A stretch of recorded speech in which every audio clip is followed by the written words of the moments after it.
विश्व की प्रमुख नहरें अगर हम देख लें तो देखो स्वेज नहर कहाँ है, मिस्र में है। ठीक, स्वेज नहर मिस्र में है। ये लाल सागर एवं भूमध्य सागर के मध्य है। ठीक है, तो पोर्ट सईद तथा स्वेज जो बंदरगाह जो जोड़ता है वो पोर्ट सईद और स्वेज, ये ठीक है, ये दो बंदरगाहों को जोड़ती है। स्वेज नहर पोर्ट सईद और स्वेज बंदरगाह को जोड़ती है।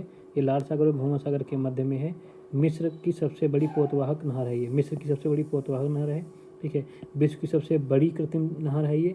ठीक है, भारत एवं यूरोप के मध्य सामुद्रिक दूरी 7,000 किलोमीटर की कमी आई है। जब से स्वेज नहर बनी है तो भारत एवं यूरोप के मध्य कितनी दूरी की कमी आई? 7,000 किलोमीटर की। क्वेश्चन पूछा गया है। इसको बनाया किसने था? फ्रांसीसी इंजीनियर फर्डिनेंड द लेसेप्स ने बनाया था। फर्डिनेंड द लेसेप्स ने इसको बनाया था। फ्रांसीसी इंजीनियर था फर्डिनेंड द लेसेप्स ने इसको बनाया था।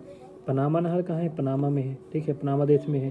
प्रशांत महासागर एवं अटलांटिक, जिसे अंध महासागर के मध्य है ये, अंध महासागर भी कहते हैं ना। पनामा नहर पनामा देश में है। प्रशांत महासागर एवं अटलांटिक महासागर के मध्य में स्थित है ये। वेलेंड नहर कहाँ है? कनाडा में। वेलेंड नहर कहाँ है? कनाडा में। इरी झील एवं ओनटेरियो झील के मध्य में है। इरी झील एवं ओनटेरियो झील के मध्य में है वेलेंड झील कनाडा में। इरी नहर कहाँ है? ये संयुक्त राज्य अमेरिका में। इरी नहर संयुक्त राज्य अमेरिका में है। इरी झील एवं हडसन नदी के मध्य है। इरी झील एवं हडसन नदी के मध्य है। ठीक है, सू नहर कहाँ है? सू नहर संयुक्त राज्य अमेरिका में है। ये सुपीरियर झील एवं ह्यूरोन झील के मध्य में है। सू नहर कहाँ है? संयुक्त राज्य अमेरिका में। सुपीरियर झील एवं ह्यूरोन झील के मध्य में है। किल नहर कहाँ है? ये जर्मनी में है।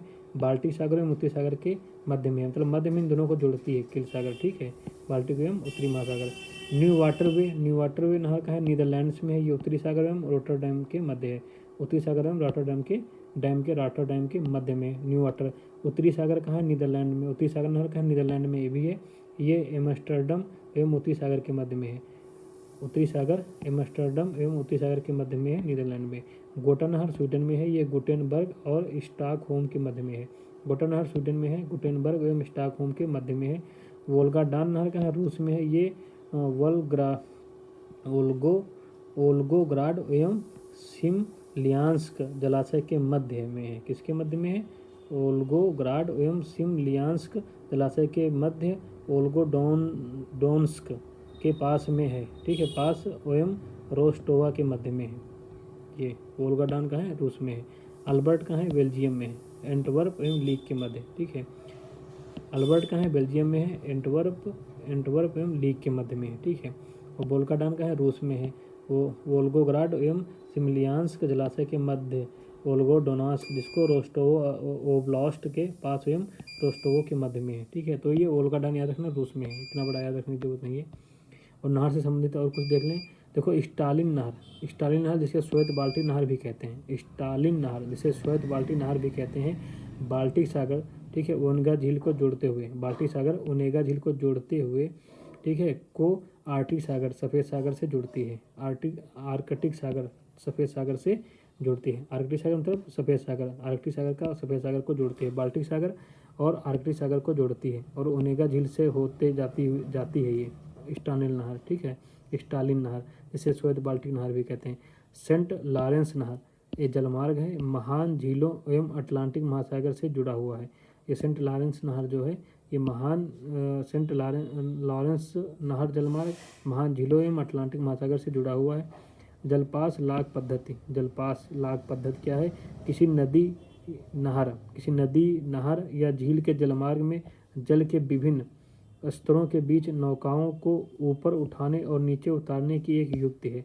जलपास लाग पद्धति क्या है? किसी नदी, नहर या झील के जलमार्ग में जल के विभिन्न स्तरों के बीच नौकाओं को ऊपर उठाने और नीचे उतारने की एक युक्ति है।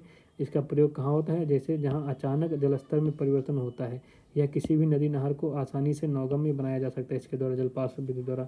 पनामा, डेन्यूब, राइन नदी में जलपास का प्रयोग है, स्वेज नहर में नहीं है। देखो क्वेश्चन आ चुका है ना, पनामा, डेन्यूब, राइन नदी में जलपास विधि का प्रयोग किया जाता है लेकिन स्वेज नहर में जलपास विधि का प्रयोग नहीं किया जाता है। समझ गए? लुडविग्स नहर दक्षिणी जर्मनी में है। आंतरिक जलमार्ग के रूप में इसका प्रयोग किया जाता है। लुडविग्स नहर को दक्षिणी जर्मनी में है, ये आंतरिक जलमार्ग के रूप में प्रयोग किया जाता है। साल्ट सेंट मारी नहर जो है कनाडा में है। साल्ट सेंट मारी नहर कहाँ है? कनाडा में है। वोल्गा डान नहर हमने पढ़ा भी, रूस में है। ठीक है, ये वोल्गा और डान नदियों को जोड़ती है, वोल्गा और डान नदियों को जोड़ती है। वोल्गा डान नहर कहाँ है? रूस में है। वोल्गा डान नदियों को जोड़ती है। सफ़ेद सागर नहर कहाँ है? रूस में है। ये सफ़ेद सागर लेक ओनेगा को जोड़ती है, लेक ओनेगा को जोड़ती है। ये लेक ओनेगा है, लेक ओनेगा को जोड़ती है, ठीक है। ओनेगा को जोड़ती है कौन? सफ़ेद नहर, समझ गए। ये इतने नहर से इंपॉर्टेंट क्वेश्चन हो गए जो अभी तक पूछे गए हैं। उसके बाद विश्व के प्रमुख बांध देख लेते हैं। तो बांध देख लेते हैं। विश्व के प्रमुख ऊंचे बांध क्या हैं? रोगुन बांध। रोगुन बांध 335 मीटर है, तजाकिस्तान में। कहाँ है? तजाकिस्तान में 335 मीटर ऊंचा है, तजाकिस्तान में है। सुवांग जियांग कोउ बांध 312 मीटर ऊंचा है, चीन में है। जिनपिंग वन बांध 305 मीटर ऊंचा है, चीन में है। नुरेक बांध 300 मीटर ऊंचा है, तजाकिस्तान में है। नुरेक बांध 300 मीटर ऊंचा है, तजाकिस्तान में है। लियांग हेकाऊ बांध जो है, हेकाऊ बांध जो है 295 मीटर ऊंचा है, कहाँ है? चीन में है। जियाओआन बांध 292 मीटर ऊंचा है, चीन में है। जिलियोदू अगर अंग्रेजी में एक्स है तो वो समझो चीन में होगा। जिलियोदू 286 मीटर, चीन में है। ग्रांडे डिक्सेंस बांध 285 मीटर है, स्विट्जरलैंड में। ग्रांडे डिक्सेंस स्विट्जरलैंड में। बाइयेतान 289, चीन में। बाइयेतान बख्तियारी ईरान में है, 325 मीटर, ईरान में है। दियामेर भाषा बांध 272 मीटर ऊंचा है, पाकिस्तान में है। इंगूरी बांध 271.5 मीटर ऊंचा है, जॉर्जिया में है। इंगूरी बांध 271.5 मीटर ऊंचा है, जॉर्जिया में है। यूसुफेली बांध 275 मीटर ऊंचा है, तुर्की में है। यूसुफेली बांध 275 मीटर ऊंचा है, तुर्की में है। मैनुअल मोरेनो टारेस बांध 261 मीटर ऊंचा है, मैक्सिको में है। मैनुअल मोरेनो टारेस बांध 261 मीटर ऊंचा है, मैक्सिको में है। नियो झादू बांध 261 मीटर ऊंचा है, चीन में है। और टिहरी बांध 260 मीटर ऊंचा है, भारत में। टिहरी बांध, ठीक है। टिहरी बांध 260 मीटर ऊंचा है, भारत में। तो देखो अभी तक इसमें सबसे ऊंचा बांध कौन सा है तुम्हारा? रोगुन बांध 345 मीटर ऊंचा है, कहाँ? तजाकिस्तान में है। अब बांध से संबंधित और भी देख लेते हैं, ठीक है। इतेपू बांध जो है, इतेपू बांध पराना नदी पर है, ब्राज़ील व पैराग्वे की सीमा पर है, दोनों की संयुक्त परियोजना है। इतेपू बांध पराना नदी पर है, ब्राज़ील व पैराग्वे की सीमा पर है, दोनों की संयुक्त परियोजना है, ठीक है। अस्वान बांध नील नदी पर है, मिस्र इजिप्ट में जल विद्युत एवं सिंचाई हेतु प्रयोग की जाती है। जल विद्युत इससे नहरें भी निकाली गई हैं, ठीक है। हूबर बांध बोल्डर बांध, इसको बॉल्डर भी, हूबर बांध को बॉल्डर भी बांध कहते हैं। ये कोलोरेडो नदी पर है, अमेरिकी राज्यों एरिजोना व नेवादा की सीमा पर है। हूबर बांध जिसे हम बोल्डर बांध भी कहते हैं, कोलोरेडो नदी पर है, अमेरिका के राज्यों एरिजोना और नेवादा की सीमा पर है। करीबा बांध है, ठीक है, जम्बेजी नदी पर है, जम्बिया और जिम्बाब्वे के मध्य सीमा रेखा पर स्थित है। मानव निर्मित बड़े बांधों में एक है ये करीबा बांध, जम्बेजी नदी पर, जम्बिया और जिम्बाब्वे की सीमा पर है। नूरेक बांध बक्स नदी पर है, तजाकिस्तान में। नूरेक बांध बक्स नदी पर है, तजाकिस्तान में। ग्रैंड कुली बांध कोलंबिया नदी पर है, यूएसए में। ग्रैंड कुली बांध कोलंबिया नदी में है, यूएसए में। कबोरा बांध बासा बांध कहाँ है? जम्बेजी नदी पर है, मोजाम्बिक में, ठीक है। कबोरा बासा बांध कहाँ है? जम्बेजी नदी पर है, मोजाम्बिक में, ठीक है। कुरोबे बांध ये कुरोबे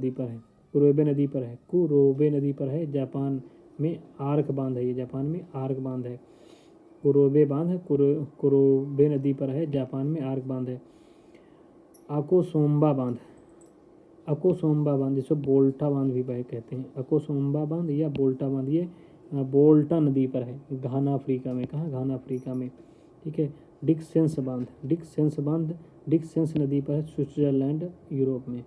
डिक्सेंस नदी स्विट्जरलैंड यूरोप में है। इंगूरी नदी पर है, जॉर्जिया यूरोप में। इंगूरी नदी जॉर्जिया यूरोप में है। वेजोंट नदी इटली में है। वेजोंट नदी इटली में है। ओरोविले बांध फीदर नदी पर है, यूएसए में। जियाओआन बांध लनकांग जियांग नदी, मेकांग नदी, ठीक है। लंकांग जियांग नदी ये मेकांग नदी का ही भाग है। चीन या चाप बांध है, चीन में है या चाप बांध है, कौन सा? जियाओआन बांध या चाप बांध है, चीन में है। लाकांग जियांग नदी जिसे मेकांग नदी कहते हैं। पंचेत हिल बांध दामोदर नदी पर है, भारत में। पंचेत हिल बांध दामोदर नदी पर है, भारत में, ठीक है। उसके बाद चीन ने तिब्बत क्षेत्र में ब्रह्मपुत्र नदी पर जांगमू बांध का निर्माण किया है। चीन ने तिब्बत क्षेत्र में ब्रह्मपुत्र नदी पर जांगमू बांध का निर्माण किया है। विश्व का सबसे लंबा समुद्र सेतु जो है गुआंग डोंग प्रांत के झुआई में हांगकांग मकाओ को जोड़ने वाला सेतु है। हांगकांग और मकाओ को जोड़ने वाला सेतु है। विश्व का सबसे लंबा सेतु कहाँ है? हुआंग डोंग प्रांत के झुआई में हांगकांग मकाओ को जोड़ने वाला सेतु है। ये हो गए हमारे विश्व के प्रमुख बांध। ठीक है, प्रवाल भित्ति क्या होती है? देखो, प्रवाल भित्ति जो होती है अधिक जैव विविधता होती है। प्रवाल भित्ति में अधिक जैव विविधता होती है, इसलिए इसके समुद्रिक वर्षावन भी कहते हैं। इसे समुद्री वर्षावन भी कहा जाता है। ये क्या निर्माण करता है? मूंगे या कोरल पॉलिप के अस्थि पंजरों के समेकन तथा संयोजन द्वारा। ठीक है, इनका निर्माण कैसे होता है? मूंगे या कोरल पॉलिप के अस्थि पंजरों के समेकन तथा संयोजन द्वारा इनका निर्माण होता है। सर्वाधिक इनका निर्माण कहाँ होता है? कर्क एवं मकर रेखा के मध्य होता है। सामान्य विस्तार इनका 30 अंश नॉर्थ अक्षांश से 30 अंश साउथ अक्षांशों के बस है। नॉर्थ उत्तरी 30 अंश उत्तरी अक्षांशों से 30 अंश दक्षिणी अक्षांशों के मध्य इनका सबसे ज़्यादा विस्तार होता है प्रवाल भित्तियों का। कोरल लीप महासागरीय नितल के 0.08 से 0.16% क्षेत्रफल को आच्छादित करते हैं। ठीक है, लेकिन कुल समुद्री प्रजातियों का कम से कम 25%, ठीक 25% भाग यहीं से प्राप्त होता है। ठीक है, समझ गए। एटाल जो है घोड़े की नाल या मुद्रिका आकार वाली प्रवाल भित्ति को कहते हैं। एटाल घोड़े की नाल या मुद्रिका आकार वाली प्रवाल भित्ति को कहते हैं। एटाल एंटीलीज सागर, लाल सागर, इंडोनेशिया सागर, चीन सागर, ऑस्ट्रेलिया सागर में अधिक पाए जाते हैं। फुनाफुटी एटाल एक प्रसिद्ध एटाल है। फुनाफुटी एटाल एक प्रसिद्ध एटाल है।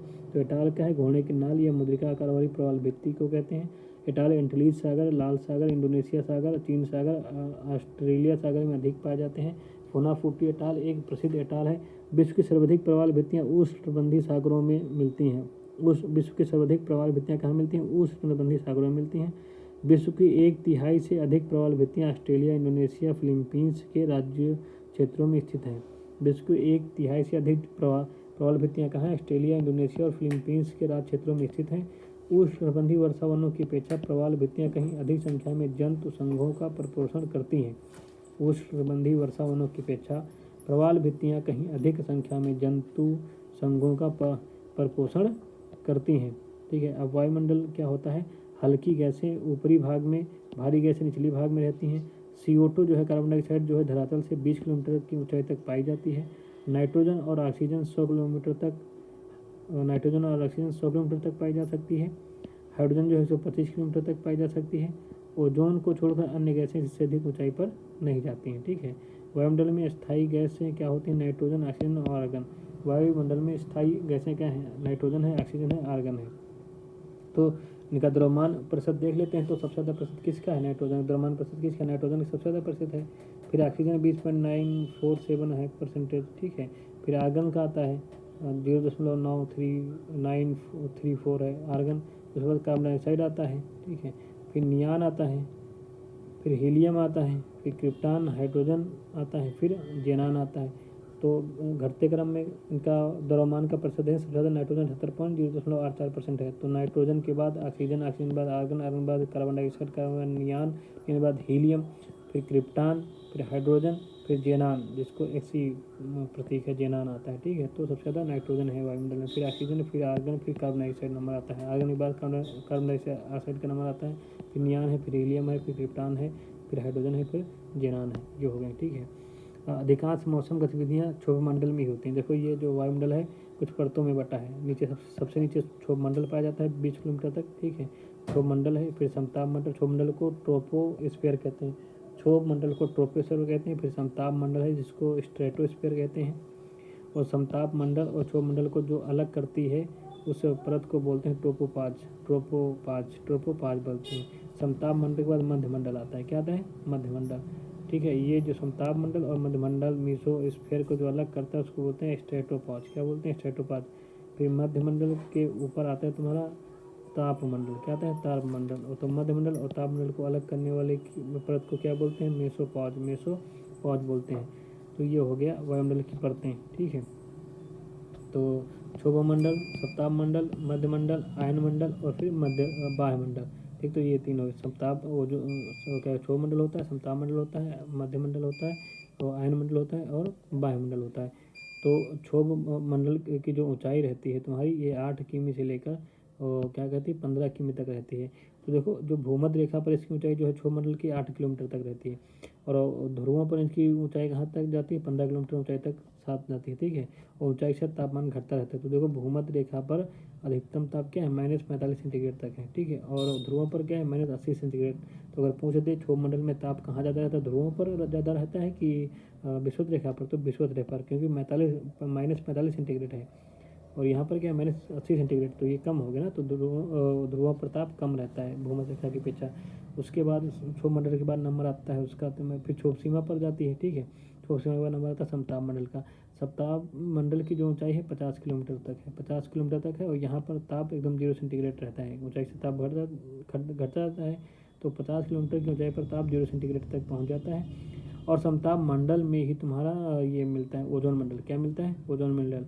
और समताप मंडल में ही ये उल्काएं जो आती हैं और रगड़ के मतलब घिस जाती हैं, उजल जाती हैं उल्काएँ जो है। ये समताप मंडल और मध्य मंडल में वायुमंडल के कणों से टकरा कर घर्षण से जल जा के राख बच गया, तो वो उल्काएं जो गिर जाती हैं पृथ्वी पर, उसके उल्का पिंड बोलते हैं।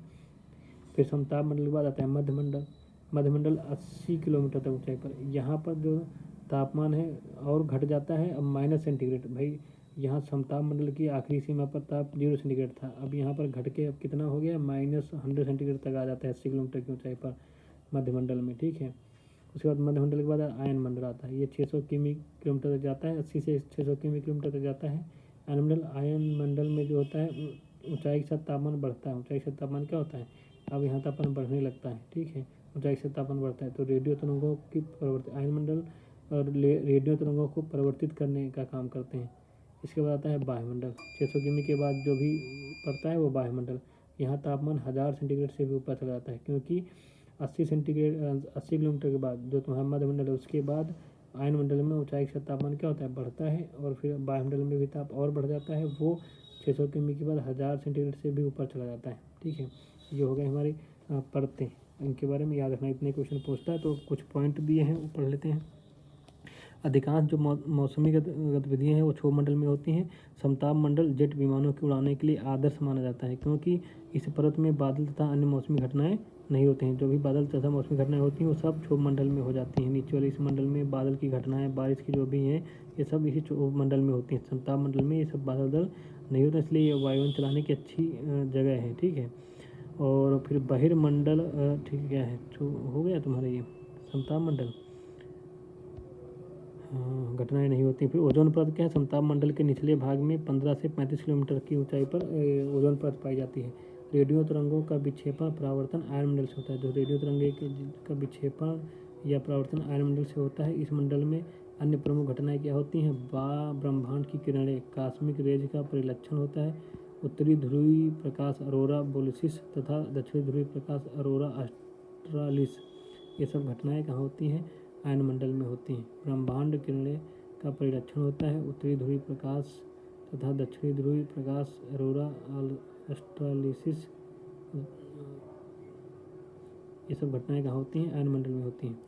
ठीक है, आयन मंडल में जो है तुम्हारा ये तो किरणें, रेडियो तरंगों का विक्षेपण परिवर्तन होता है, इसलिए हमारे संचार और जो टीवी चलाते हैं जो भी है वो संभव हो सका है, हमारा मोबाइल यूज कर सकते हैं। ये आयन मंडल के कारण जहाँ पर किरणें क्या होती हैं वापस आ जाती हैं, रेडियो तरंगें वापस आती हैं। और आयन मंडल, इस मंडल में अन्य प्रमुख घटनाएं ब्रह्मांड किरणें का परिलक्षण होता है, जिसे कॉस्मिक रेज कहते हैं, उनका परिलक्षण दिखाई पड़ता है। उत्तरी ध्रुवीय प्रकाश अरोरा बोरियोलिस तथा दक्षिणी ध्रुवीय प्रकाश अरोरा ऑस्ट्रालिस, ये सब घटनाएं होती हैं। अब संचार उपग्रह अवस्थित किए जाते हैं बहिर्मंडल में। संचार उपग्रह कहाँ लगाए जाते हैं, बहिर्मंडल में लगाए जाते हैं, क्योंकि संचार उपग्रह भूस्थितिक कक्षा विषुवत से 36,000 किलोमीटर में स्थापित किए जाते हैं। तो बहिर्मंडल का विस्तार 640 किमी से ऊपर पाया जाता है, इसलिए संचार उपग्रह कहाँ होते हैं, बहिर्मंडल में, क्योंकि ये संचार उपग्रह 36 जो होते हैं उपग्रह भूस्थितिक कक्षा में लगाए जाते हैं। भूस्थितिक कक्षा कहाँ होती है, 3600 किलोमीटर पर शुरू होती है, और बहिर्मंडल 640 किमी से शुरू हो जाता है। तो जितने भी संचार उपग्रह लगाए जाएंगे तो तो वो 640 के ऊपर ही लगा जाएंगे ना। तो 640 के ऊपर जितना भी है वो बहिर्मंडल है। क्या तुम्हारा बहिर्मंडल है, ठीक है। इसलिए संचार उपग्रह बहिर्मंडल में लगाए जाते हैं। ये पढ़ लिया। अब सूर्य तापमान है, पेचक सूर्य तापमान पढ़ते हैं। किसी भी वस्तु की सतह पर पहुंचने वाले विकिरण या ऊर्जा को जितने भाग का प्रवर्तन हो जाता है उसे एल्बिडो कहते हैं। मतलब जो प्रकाश आया ऊर्जाई जितना परिवर्तित हो गया उसे हम परिवर्तित ऊर्जा को एल्बिडो कहते हैं। पृथ्वी का औसत एल्बिडो 30 से 35% है। एल्बिडो, ठीक है, 30 से 35% है। एल्बिडो का क्रम देखें तो सबसे ज़्यादा एल्बिडो कौन करता है?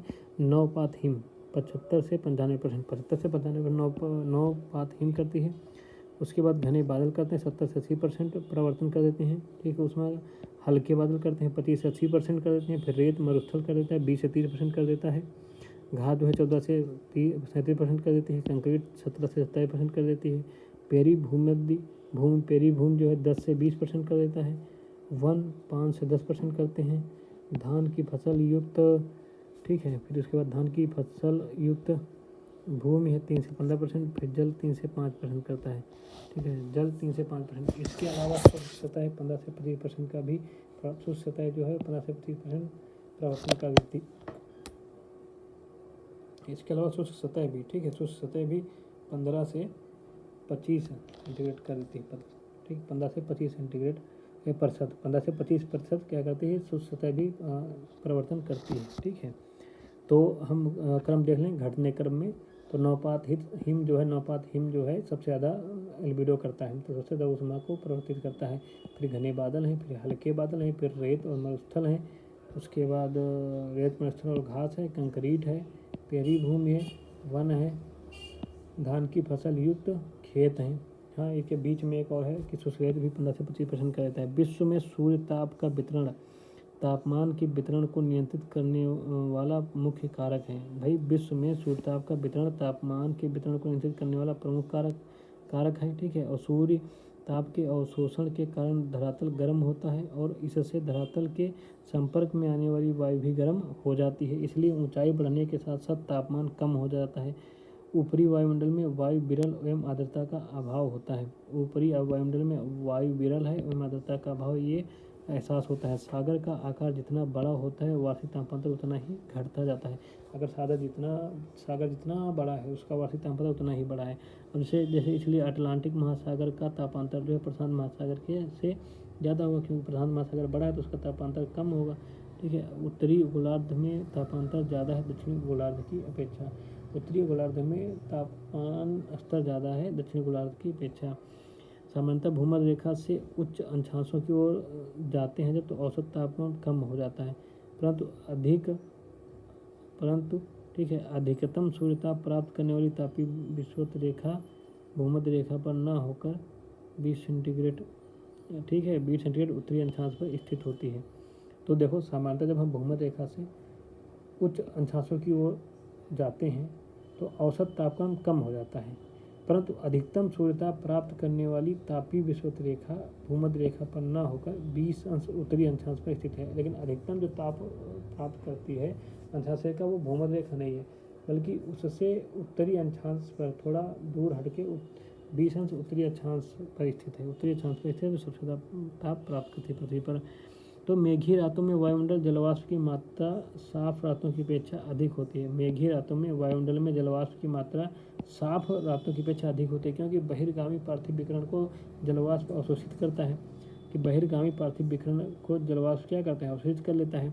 फलस्वरूप मेघी रातें अपेक्षाकृत अधिक गर्म महसूस होती हैं। क्या होती हैं? इसलिए मेघी रातें अपेक्षाकृत अधिक गर्म महसूस होती हैं। इसके अतिरिक्त साफ रातों में वायुमंडल में जलवाष्प की कमी के कारण रात्रि के समय पार्थिव विकिरण आसानी से शून्य में चली जाती हैं, ठीक है, शून्य में चली जाती हैं और साफ रातें ठंडी महसूस होती हैं। साफ रातें ठंडी महसूस होती हैं। वास्तव में वायुमंडल ग्रीन हाउस की तरह व्यवहार करता है। वायुमंडल क्या करता है? ग्रीन हाउस की तरह ही व्यवहार करता है। वैसे ही वायुमंडल हमारा व्यवहार करता है। तो ये हो गया हमारे वायुमंडल के बारे में। तो ये मेघ वाला फिर से पढ़ते। तो मेघी रातों में वायुमंडल जलवाष्प की मात्रा को साफ रातों की अपेक्षा अधिक होती है ना। मेघी रातों में वायुमंडल में जलवाष्प की मात्रा क्या होती है? साफ रातों की अपेक्षा अधिक होती है और बहिर्गामी पार्थिव विकिरण को जलवाष्प अवशोषित करता है। फलस्वरूप मेघी रातें अपेक्षाकृत अधिक गर्म महसूस होती हैं। इसके अतिरिक्त साफ रातों में वायुमंडल में जलवाष्प की कमी के कारण रात्रि के समय पार्थिव विकिरण आसानी से शून्य में चला जाता है, ठीक है। और साफ रातें क्या होती हैं, ठंडी महसूस होती हैं। वास्तव में वायुमंडल ग्रीन हाउस की तरह ही व्यवहार करता है। ये वायुमंडल के बारे में अब हम आगे पढ़ेंगे चक्रवात के बारे में। जय हिंद।